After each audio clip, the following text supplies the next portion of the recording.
అన్నా. ఎప్పుడొచ్చా? కాల్ కూడా చేయలేదండి. ఏంట్రా అలా ఉన్నావంట్రా? అన్నా, ఆకలేస్తుంది, అన్నం ఉంటే పెడతావా? అలా అడుగుతావు ఏంట్రా? ఇది కడిగేసి వెళ్తానన్నా. రే కూర్చో. అది ఏమైంది చెప్పా? రే చెప్పు ఏమైంది? ఇంట్లో గొడవపడి ఆకలి అవుతానని వచ్చానన్నా. 3 నెలలు అవుతుందన్న వచ్చి. తెచ్చుకున్న డబ్బులన్నీ అయిపోయాయి. 2 రోజులైందన్న అన్నం తిని. బాగా ఆకలేసి ఇంక నీ దగ్గరికి వచ్చా. సారీ అన్నా.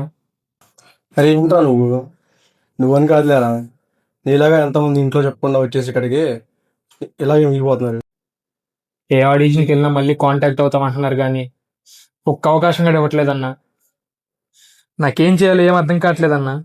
రే కంగారు పడదు. నేను నీకు ఏదైనా జాబ్ చూస్తా కానీ ఆ వర్క్ చేసుకుంటూ నీ ప్యాషన్ కోసం నువ్వు ట్రై చేయి. అమ్మతో కూడా నేను మాట్లాడతాలే కానీ ఏదైనా మంది అయితే అది మనకే దక్కింది. ఇలా జీవితాన్ని మాత్రం నాశనం చేసుకోబాలరా.